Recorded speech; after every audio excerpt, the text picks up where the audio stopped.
Moi, j'ai beaucoup appris en les regardant et en étant un témoin de leur vie déjà. C'est-à-dire que quand j'ai commencé moi-même à faire ce métier, tourner, à faire de la promo, j'avais déjà un bagage, on va dire, que j'avais appris déjà par la force des choses. David Hallyday, auteur, compositeur et interprète, est de retour sur le devant de la scène avec Requiem pour un fou, un album mêlant ses plus grands titres et ceux de son père Johnny Hallyday.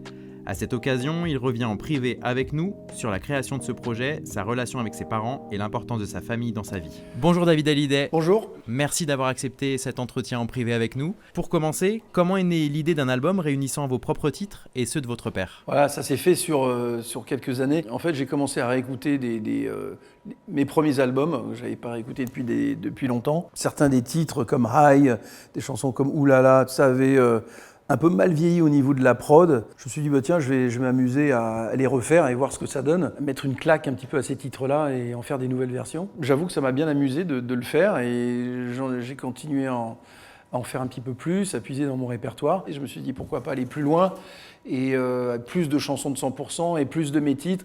Et pourquoi pas aller plus dans le répertoire de mon père. Pourquoi pas m'attaquer au titre 100%. Voir ce que ça donnerait. Donc j'avais fait une nouvelle version qui m'avait plu et de prendre des chansons qui font quelque part partie de mon ADN aussi parce que où je les entendais quand j'étais gamin, j'entendais répéter ces chansons et elles font quand même un peu partie de moi. Donc je me dis bah, tiens, pourquoi pas explorer cet univers musical-là. Je trouvais que c'était un challenge musical hyper intéressant. On a de la chance d'être plusieurs générations d'artistes et de familles. Je trouve que c'est beau de le raconter. Et est-ce que vous avez senti des similitudes, peut-être même inconscientes, entre vos titres et ceux de votre père ? Pas du tout. Que ce soit ces anciens titres, enfin ces titres phares, comme Que je t'aime, Requiem ou Derrière l'amour, tout ça. Bon. C'est pas du tout ce que je compose pour moi. J'ai grandi aux États-Unis, j'ai commencé ma carrière là-bas, j'ai appris mon métier là-bas. Je pense que j'ai un style assez anglo-saxon dans ce que je fais pour moi, quelque part. Tous ces titres comme High, ça ne ressemble pas du tout, ni mélodiquement, ni d'une façon harmonique, ni rien du tout à ce que fait mon père. Un des critères intéressants, c'était de faire cohabiter, on va dire, ces deux catalogues musicaux et de faire en sorte que tout match en fait. Et vous redoutiez l'accueil du public des chansons de votre père, parce que forcément c'est un monstre, peu, oui. Ouais, c'est un monstre sacré, tout le monde les connaît. Un peu, ouais. Ouais, c'est vrai que ça fait partie des questionnements. Et moi, je l'ai toujours annoncé, et c'est vrai que je ne suis pas un mec de reprise. Je ne suis pas quelqu'un qui aime les reprises à la base, sauf quand, on va dire, l'origine de l'émotion a été gardée, en fait. Donc, j'espère avoir fait un bon travail là-dessus, parce que c'était vraiment un critère important pour moi. Je ne voulais pas changer ce qui marche déjà. Je voulais donner une certaine modernité aussi à certains titres. En ce qui concerne les titres de mon père, tout a été fait depuis les années 70, on va dire, d'une façon très symphonique. Donc, la première chose que je me suis dit, c'est je voudrais enlever ça, même si j'adore, je voudrais enlever ça et mettre une petite claque dans les tempos, dans l'approche, et en faire peut-être, par exemple, des chansons plus de scène. Et puis en même temps, je voulais m'amuser à voir si je pouvais en faire des nouvelles chansons quelque part. Et ça, je l'ai testé sur des plus jeunes qui ne connaissent pas nécessairement Requiem pour un fou, ces chansons-là. Et quand je les joue à des gamins de 20 ans ou jeunes adultes, on va dire, un peu plus âgés, qui commencent à me dire « Ah ouais, c'est vachement bien ». Je dis « Mais tu sais que c'est un vieux titre en fait ». « Ah bon, c'est un vieux titre ?» Je leur fais écouter le titre d'origine, ils font « Ah ouais, c'est dingue ». Donc du coup, ils vont aller réécouter les titres d'origine. Et c'est sympa, c'est exactement ce que je voulais faire en fait. Vous en avez parlé dans des interviews, vous avez dû demander les droits pour les chansons. Est-ce que ça a été une démarche compliquée pour vous ? Parce que c'est quand même votre père, votre patrimoine. Est-ce que ça a été une démarche difficile ? Non. Non. Tu t'envoies un mail, tu demandes les droits. Okay. Non mais c'est que ça appartient quand même du coup à la famille, c'est ça que je veux dire. Non, tu demandes les droits et puis je pense que quand tu fais quelque chose qui représente bien l'artiste et puis qui le met en valeur, non, c'était pas ni un challenge, c'est une démarche normale. Johnny, donc c'était et ça reste une icône pour les Français. Quand vous avez commencé la musique, on devait beaucoup vous comparer, j'imagine, ou toujours vous présenter comme le fils de… Oui, moi c'est un petit peu le côté un peu médiatique, people, on va dire. Le côté people peut les intéresser plus que la musique en elle-même. Parce que la musique était très différente. Ça fait partie du truc. Mais vous l'avez bien vécu, justement d'être souvent affilié ça au début. J'imagine qu'on devait vous présenter que comme le fils… Ouais, au départ quand j'étais un peu jeune, ouais, parce que en fait moi j'habitais aux États-Unis et j'avais pas l'habitude de ça. Donc quand j'ai eu mon premier succès avec High et tout ça, et je suis devenu numéro 1 pour la première fois de ma vie en France, donc j'étais hyper excité. Et c'est vrai que quand on me parlait que de ça, quand j'étais jeune, je comprenais pas parce que je n'avais pas grandi comme ça. Je comprenais pas pourquoi on parlait pas de musique en fait. C'est pas que je le vivais mal, c'est que je comprenais pas. Après, je m'y suis fait. Je me dis si ça les amuse, on va faire comme ça. Mais bon. Ça fait partie du truc, et voilà, j'y mets pas plus d'importance que ça en fait. Ok, il vous avait préparé à ça, votre père, en vous disant attention? Non. Non. Mon beau-père, oui. Il m'a dit, tu sais, ça va être un peu compliqué. Je lui ai dit, ah bon, pourquoi? Il m'avait un petit peu mis en garde. Il dit, tu sais, ça va en France, c'est pas comme aux États-Unis. C'est deux monstres, on va peut-être faire des comparaisons, des trucs. Et je me rappelle, lui avait dit, t'inquiète. Et justement, d'avoir deux parents artistes et, comme vous dites, des monstres sacrés de la chanson. Pas que, parce qu'il y a des générations avant. Hein. Oui, après, c'est eux qu'on connaît le mieux. Ouais, mais c'est toute une chaîne artistique depuis 3-4 générations au moins, et du côté de mon père et du côté de ma mère. Et justement, vos parents, est-ce qu'ils vous ont donné des conseils sur comment gérer la carrière, la médiatisation Moi, j'ai beaucoup appris en les regardant et en étant un témoin de leur vie déjà. C'est-à-dire que quand j'ai commencé moi-même à faire ce métier, tourner, à faire de la promo, j'avais déjà un bagage, on va dire, que j'avais appris déjà par la force des choses. J'ai eu des leçons de vie, j'ai eu des leçons de vie qui fait partie de mon éducation. J'ai essayé de transmettre à mes enfants, à moi. On vient avec des parents qui viennent d'une époque où on disait il faut que le gamin il fasse ses propres expériences. Donc j'ai eu beaucoup de chance là-dessus. Je me souviens pas qu'on dit fais attention à ci, tu sais, la vie. Non, j'ai eu des leçons de vie. Ils voyaient très jeune que j'avais des capacités musicales dès l'âge de 4-5 ans. Et moi, quand je leur ai dit que moi, ma vie, ça allait être la musique composée pour d'autres personnes, peut-être faire des musiques de films. À l'époque, je ne pensais pas que j'allais chanter. Ils ont privilégié ça, en fait. Ils ont vu que j'étais fait comme ça. Justement, est-ce que vous avez pensé à inviter votre sœur Laura ou même votre oui, vous pensez maman bien. Sur l'album? Ouais, parce qu'il y a vous pensez bien, évidemment. Ouais. Et évidemment. ça ne s'est pas fait? De quoi? Sur l'album, là. L'inviter pour chanter? Oui. On a déjà chanté ensemble sur un titre qui s'appelait On se fait peur, et on a collaboré sur des choses. Elle a fait un de mes plus beaux clips. D'ailleurs, Laura. Mais chanter sur des choses un peu lyriques comme ça. Ma sœur est comédienne et elle peut chanter parce qu'on a vu qu'elle pouvait chanter.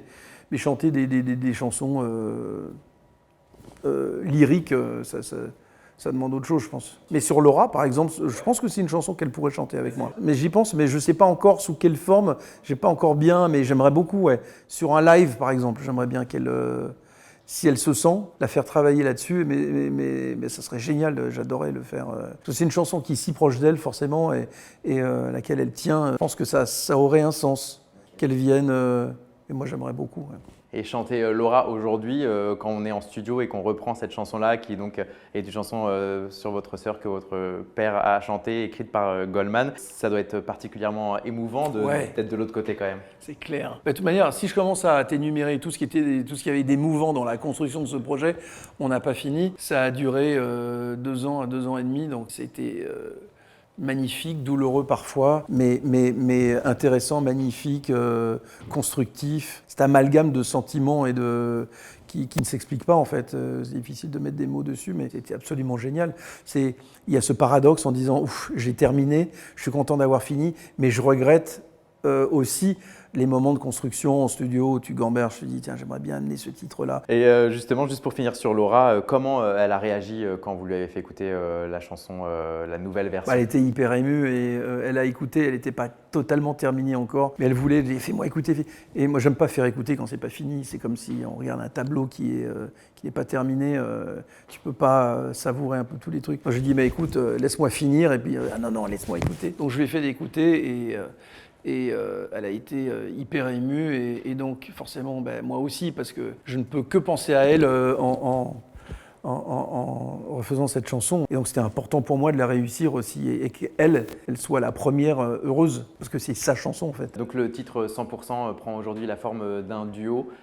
Comment c'est venu cette idée? Parce que c'est très fort. C'est venu naturellement, on l'a tellement chanté en duo, lui et moi. On l'a chanté en live, en télé, on l'a chanté partout. Et je l'ai enregistré seul, en solo d'abord. Je me suis dit, mais on l'a tellement fait ensemble, pourquoi ne pas en faire le premier duo vraiment phonographique qui n'a jamais existé. Quelque part, elle a le mérite d'être un duo, cette chanson, puisqu'on l'a toujours fait comme ça. Je crois qu'il l'a plus chanté en duo avec moi que seul, je pense. Ou moi, je l'avais enregistré seul, et en fait, j'étais content du résultat. Et puis quand j'ai décidé de prendre sa voix et d'en faire un duo, il y avait un truc qui collait pas, je trouve.